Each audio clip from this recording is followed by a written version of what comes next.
গৌর নাম এতই মধুর। যেমন এই গৌর নাম শুনেছিলেন ছোট্ট থেকে সর গোস্বামীর এক গোস্বামী, যার নাম হলো রঘুনাথ দাস গোস্বামী। পিতা হলেন গোবর্ধন দাস, জমিদারের একমাত্র ছেলে। মা জন্ম দিয়েই মারা গেছে। ঠাকুমা কোলে নিয়ে কীর্তনের আসরে যেতেন। সেই ছোট্ট বয়স থেকে গৌর নাম শুনতে শুনতে বড় হয়েছে। যতক্ষণ না বাচ্চাদের মনের মধ্যে প্রশ্ন না জাগবে, যতক্ষণ না আমাদের হৃদয়ে প্রশ্ন না জাগবে, ততক্ষণ কিন্তু অনুসন্ধান শুরু হবে না। যার জন্য উচিত আমাদের হরিবাসরে বাচ্চাদেরকে নিয়ে আসা। আজকে আমাদের জগৎ থেকে সংস্কার আস্তে আস্তে হারিয়ে যাচ্ছে। আমাদের সন্তানরা এই কলির ভগবান শ্রীকৃষ্ণ চৈতন্য মহাপ্রভুকে চেনে না মা। আমাদের ঘরের ছেলেকে তারা চেনে না। কেন? কারণ আমরা যাচ্ছি কীর্তন শুনতে, কিন্তু আমাদের সন্তানদের ঘরে রেখে আসছি কি না তারা পড়াশুনো করবে। এই 3, 3.5, 4 ঘন্টা পড়াশোনা তো করবে না, ওই মোবাইলে গেম খেলে সময় নষ্ট করবে।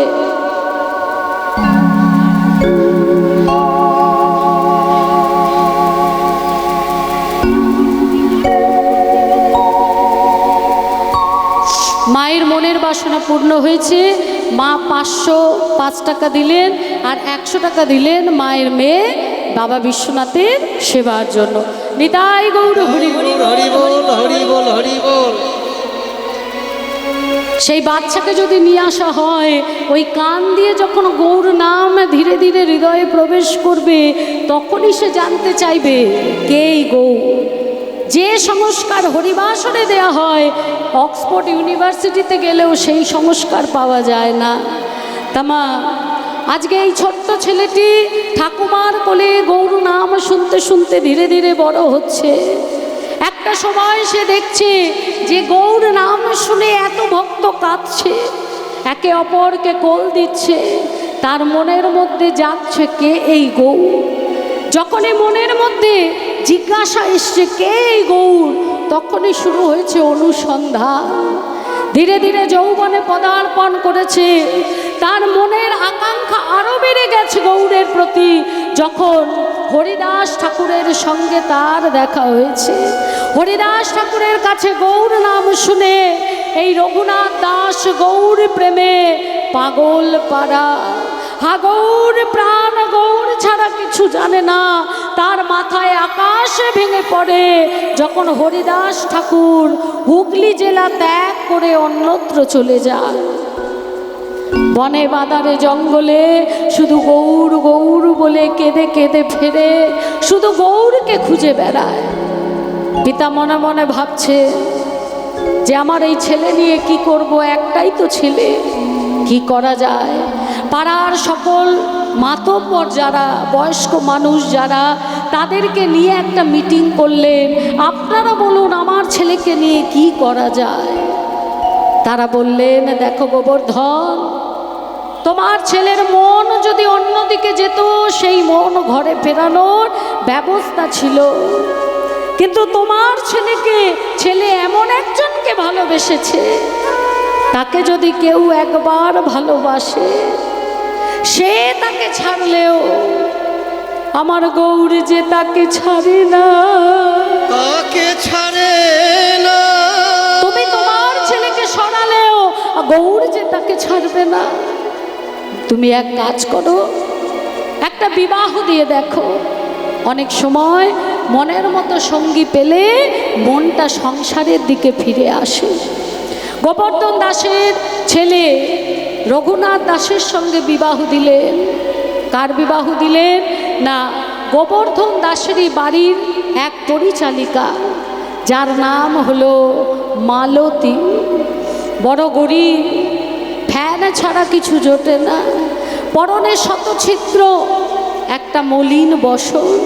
গোবর্ধন দাস যখন দেখতে এলেন মালতীর মেয়েকে, তাকে দেখে বলছে কি, মা আমাকে একটা কথা দিতে হবে মা। কি কথা? তুমি আমার ছেলের মন সংসারে ফেরাবে। আমার ছেলে যে একজনকে ভালোবাসে, কাকে জানো? সে গৌরকে ভালোবাসে। যেভাবেই হোক আমার ছেলের মন তোমায় সংসারে ফেরাতে হবে। মালতী দাসীর মেয়ে বলে উঠল, জমিদার মশাই, আপনার ছেলে যদি অন্যত্র মন দিত, আমি আপনাকে কথা দিতাম আপনার ছেলের মন আমি সংসারে ফেরাবো।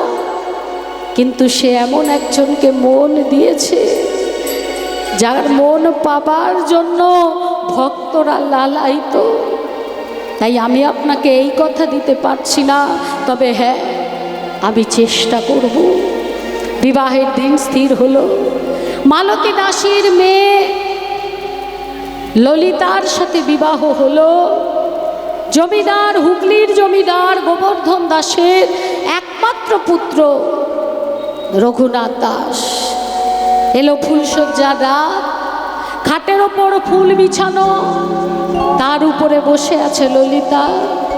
আর রাতে যখন রঘুনাথ দাস ভিতরে ঢুকেছে আর ললিতা বিছানা থেকে নেমে যখনই স্বামীকে প্রণাম করেছে, সঙ্গে সঙ্গে রঘুনাথ দাস বলে উঠল, ললিতা, খাটের ওপর যদি ফুল দিয়ে সাজানো হয় তাকে বলা হয় ফুলসজ্জা, আর মানুষের ওপর যদি ফুল দিয়ে সাজানো হয় তাকে বলা হয় অন্তিম যাত্রা। কোন ফুল চাও তুমি, ফুলসজ্জা না অন্তিম যাত্রা? ললিতা স্বামীর চরণ ধরে বলছে, স্বামী গো, নাই আমি ফুলসজ্জার ফুল চাই, নাই আমি অন্তিম যাত্রার ফুল চাই, আমি ওই ফুল দিয়ে মালা গেঁথে তোমার গলায় পরাতে চাই স্বামী। বলছে, আজ থেকে তুমি হলে আমার সহধর্মিনী।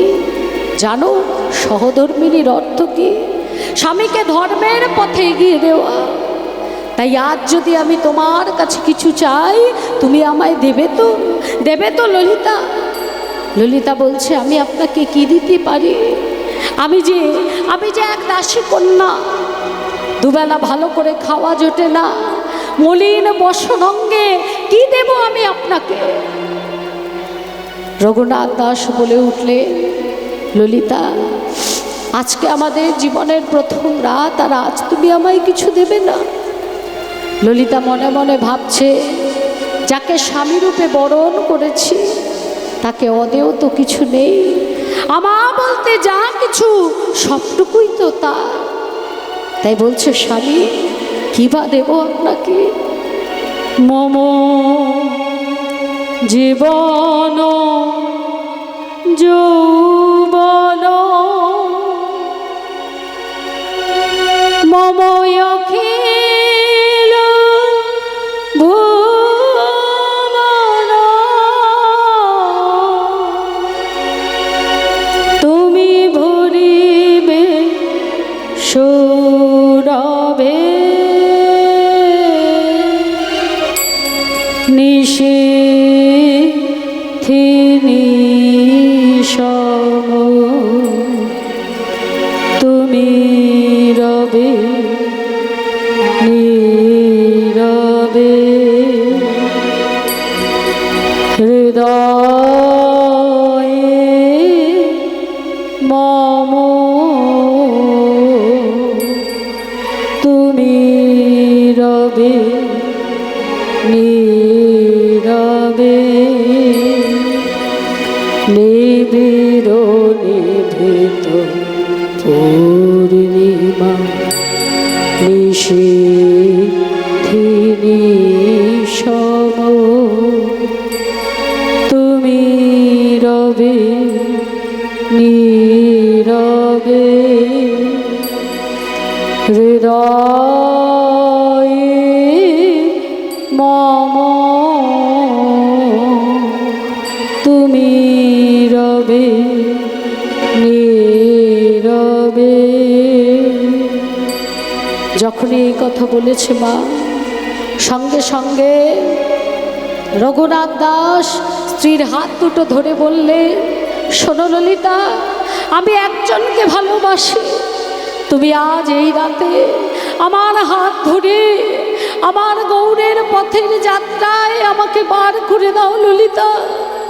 তুমি যদি আমার সহধর্মিণী হয়ে থাকো তাহলে আজ এই গভীর রাতে বলো, পারবে পারবে আমায় হাত ধরে এই অন্ধকারে বার করে দিতে?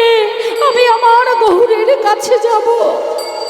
ললিতা বলছে, স্বামী গো, আজ যে আমাদের জীবনের প্রথম রাত, আজ তুমি থেকে যাও, কাল প্রভাতে চলে যাবে। সঙ্গে সঙ্গে রঘুনাথ দাস বলে উঠল, তা হয় না ললিতা, আজ যদি আমি থেকে যাই আমি কোনোদিন আমার গৌরের কাছে যেতে পারবো না। তুমি যদি আমার সহধর্মিণী হয়ে থাকো, আমার হাত ধরে আমায় আমার গৌরের পথে, গৌর যাত্রা পথে বার করে দাও। এই হলো মা ভগবানের প্রতি ভক্তের ভালোবাসা। ভালোবাসা না থাকলে যে অন্তরে অনুরাগ আসবে না, আর যখন অন্তরে অনুরাগ না আসবে নয়নে গৌর প্রেম বাড়ি আসবে কেমন করে? প্রেমে ভক্তি অনুরাগ, তবেই তো নয়নে ঝরবে প্রেমাশ্রু। এই যে গানটি, এই গানটি বিশ্বকবি রবীন্দ্রনাথ ঠাকুরের লেখা। হ্যাঁ, কাকে মনে করে লিখেছিলেন? কাদম্বরী দেবীকে মনে করে। ছোট্টবেলা থেকে ভালোবাসা, এক স্কুলে পড়তেন কাদম্বরী দেবী এবং বিশ্বকবি রবীন্দ্রনাথ আরও ছাত্রছাত্রীদের সঙ্গে। কিন্তু কিছুদিন বাদেই কবিগুরুর পিতা তাকে বাড়িতে নিয়ে এসে বাড়িতে পড়াশোনার ব্যবস্থা করে দিলেন। যখন যৌবনে পদার্পণ করলেন কবিগুরুর মাথায় আকাশ ভেঙে পড়ল সেই দিন। যাকে কবিগুরু ভালোবেসেছিলেন সেই কাদম্বরী দেবী কবিগুরুরই বাড়িতে এলেন কবিগুরুর দাদার স্ত্রী হয়ে, চোখের সামনে ঘুরে বেড়ায়। একদিন কবিগুরু তাকে ডেকে সামনে পথ আগলে বলেছিলেন, আজও কি আমায় সেইভাবেই ভালোবাসো? কাদম্বরী দেবী কবিগুরুর চোখের দিকে না তাকিয়ে ঘোমটায় মুখটা আড়াল করে বলেছিলেন, ভালোবাসা একবারই হয়, তারপর যেগুলো হয় সেগুলো ভালোবাসা নয়, দায়িত্ব কর্তব্য ভালো লাগা। বেশ কিছুদিন পর কবিগুরুর বিবাহ হয়, নববধূ আসে। একদিন কবিগুরু তার স্ত্রীর সাথে বারান্দায় বসে আছে একে অপরের হাতে হাত দিয়ে। সেই সময় কাদম্বরী দেবী ওই দৃশ্য দেখে সহ্য করতে না পেরে ঘরের ভিতর ঢুকে ওই যে দরজায় খিল দিয়েছিলে, পরের দিন সকালবেলা দরজা ভেঙে যখন ভিতরে প্রবেশ করা হলো তখন কাদম্বরী দেবীর মৃতদেহ ঘর থেকে বার করা হয়েছিল। কাদম্বরী দেবীর পরনে ছিল নীলাম্বরী শাড়ি, যে রং কবিগুরু ভালোবাসতেন। কপালে ছিল বড় একটা লাল সিঁদুরের টিপের ফোঁটা। চুল এলো করে নিথর দেহটা পড়ে আছে।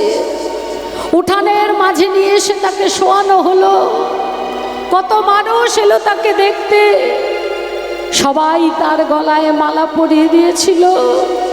সবশেষে কবিগুরু ধীরে ধীরে তার কাছে এসে বললে, আমি তোমার গলায় মালা দেব না, কারণ আজ তোমার এই মৃতদেহতে যদি আমি মালা পরাই ওই মালা আমি আর কোনোদিন পরতে পারবো না। কাদম্বরী দেবীর হাতের মুঠোর মধ্যে একটা ছোট্ট কাগজ, তার মধ্যে কিছু লেখা। কবিগুরু হাতটা খুলে সেই কাগজের টুকরোটা বার করে দেখলেন, তার মধ্যে লেখা আছে, চরণ ধরিতে দিও গো আমারে, নিও না, নিও না সরায়। হরি বল, হরি বল। জীবন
সরায়।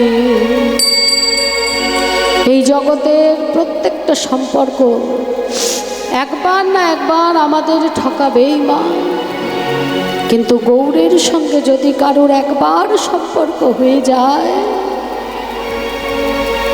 গৌর কখনো কাউকে ছেড়ে যায় না। হরি বল হরি বল। গৌর কখনো কাউকে ছেড়ে চলে যায় না। সম্পর্ক করতে হবে, সম্পর্ক করতে গেলে গুরুচরণ আশ্রয় করে সাধু সঙ্গ, ভক্ত সঙ্গ, বৈষ্ণব সঙ্গ করতে হবে। তবেই তো ভগবানের সঙ্গে ভক্তের সম্পর্ক হবে। এই মায়ার সংসারের জন্য আমরা কত চোখের জল ফেলি বাবা। বিয়ের আগে বাবা মার জন্য চোখের জল ফেলেছি, বিয়ের পরে স্বামীর জন্য, শ্বশুর বাড়ির জন্য চোখের জল ফেলেছি। সন্তানকে জন্ম দিয়েছি, কষ্ট করে মানুষ করেছি, বড় করেছি। সেই সন্তান বড় হয়ে বাবা মার চোখের জল ফেলিয়েছে। সেই আমি যখন ভক্তের মাঝে এসে বসেছি, গৌর কথা শুনছি, কৃষ্ণ কথা শুনছি, ভক্তরা চোখের জল ফেলছে, কাঁদছে, কিন্তু আমার চোখ দিয়ে এক ফোঁটা গৌর প্রেম বাড়ি ঝরে পড়ছে না। কেন জানো মা? এই মায়ার সংসারের জন্য কাঁদতে কাঁদতে বাবা চোখের জলটা শুকিয়ে গেছে। আজ যে ভক্ত সঙ্গে আমি গৌর নামে কাঁদবো, সেই চোখের জল আর নেই। হরি বল হরি। অথচ দেখো এই সংসার শুধু আমাদের থেকে নিয়েছে। যত তুমি সংসারকে দেবে তত সংসার নেবে, বিনিময়ে তোমায় কিছু দেবে না।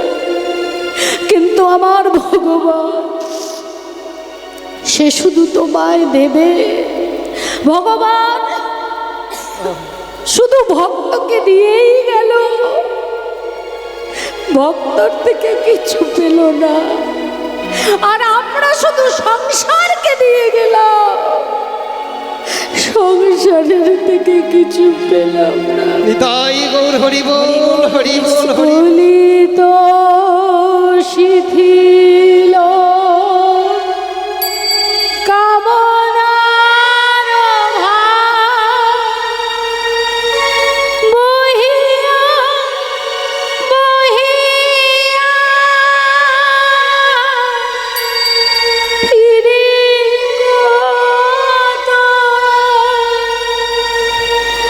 নিজ তুমি ধরে নিও, ফেলো না।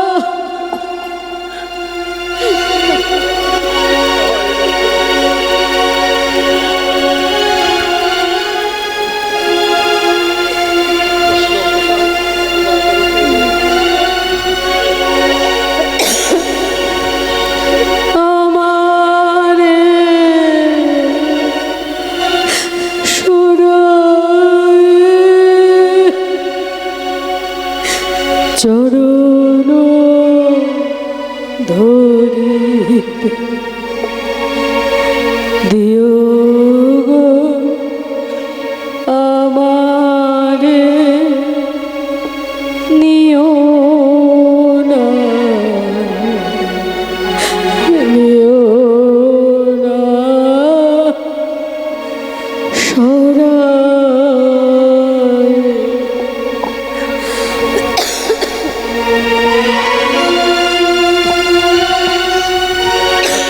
হরি বল হরি বল হরি বল। নিতাই গৌর হরি বল।